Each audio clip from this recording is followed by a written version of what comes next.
ladies and gentlemen, and welcome once again to the CD Racoola Show.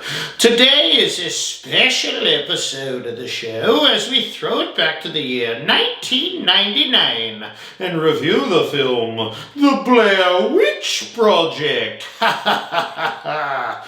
I have been wanting to review a witch film for quite some time. Witches are just so scary to me and don't get enough airtime in my humble opinion.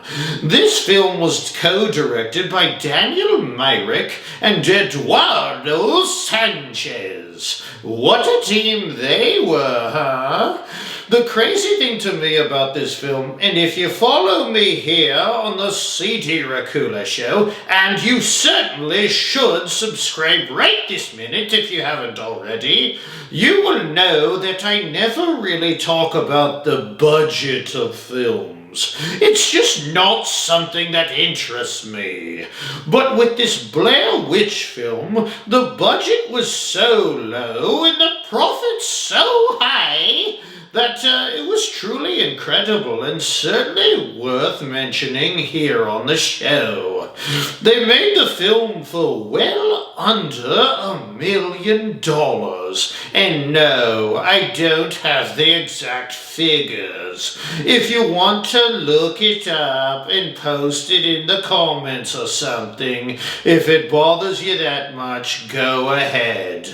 The film, however, grossed almost $250 million, so it was a smashing success financially. One of the reasons it was such a great success is that it used found footage as its camera work. The film was made to look like 3 college students went into the woods, the scary woods too, to do a documentary on the legendary Blair Witch. And they never returned.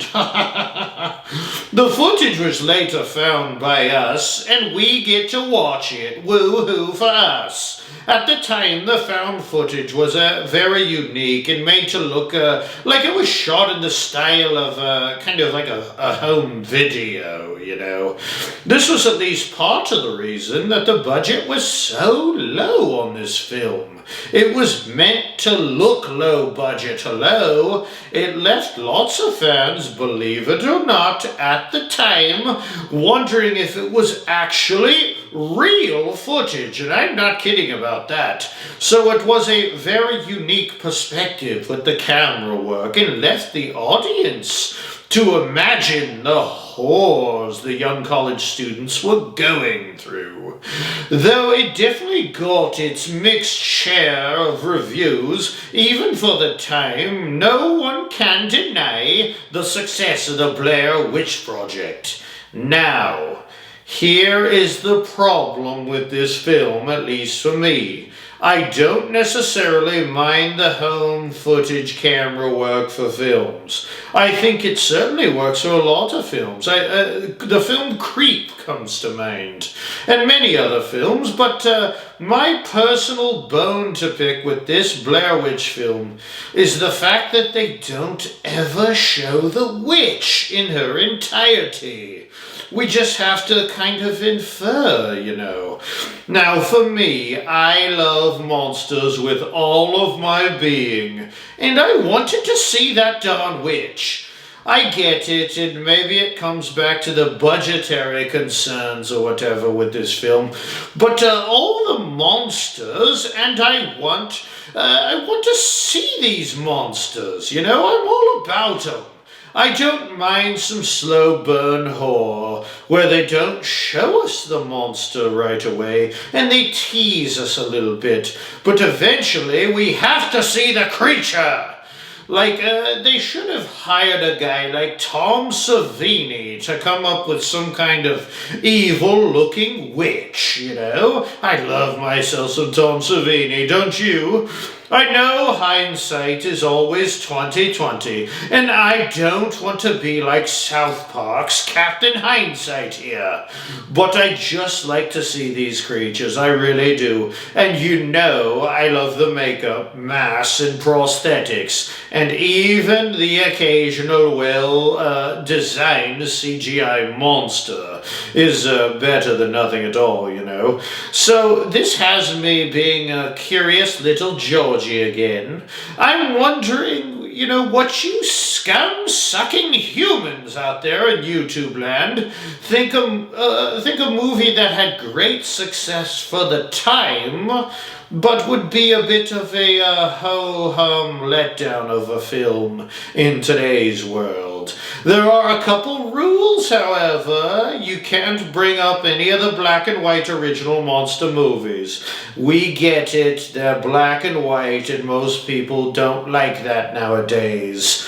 Just out of respect, you shouldn't touch the originals, in my not-so-humble opinion. Speaking of some oldies but goodies, I have done a review of the 1931 Frankenstein, if you want to check that out, and am planning an upcoming review on the 1932 film, The Mummy, so be sure to subscribe so you don't miss that gem. Anyway, just comment down below on what film you think may just not work for today's audience. For whatever reason, I don't know. This Blair Witch film, though certainly unique, just doesn't do it for me, though it certainly found its niche in 1999 with the homemade footage film.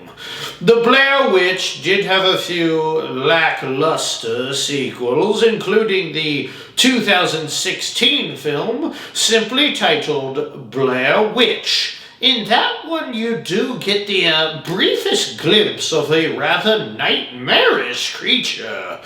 But there has been much to do about whether that was the actual witch or just some random creation by the witch.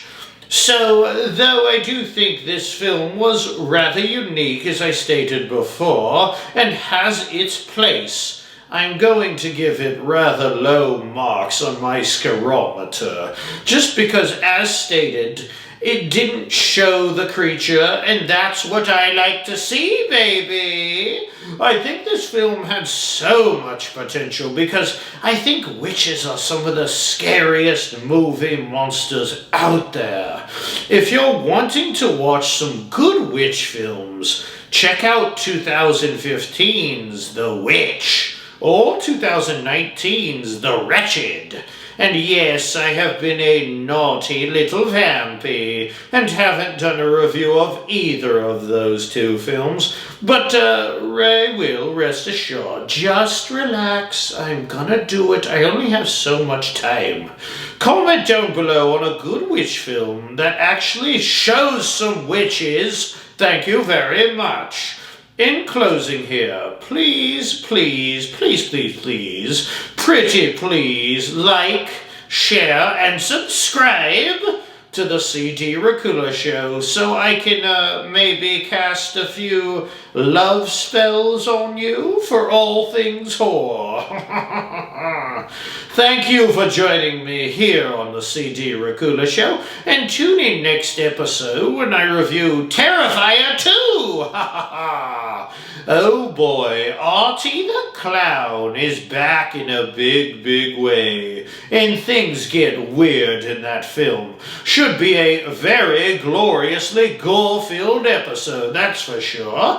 Till next time, my little skin-covered human blood smoothies, be sure that if you go into the woods in search of the Blair Witch, maybe bring a tripod and a couple halo lights or something.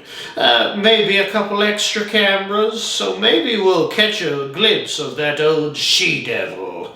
Anywho, I got to go. The sun is going down, and I'm starting to get a little bit hungry. Bye-bye for now.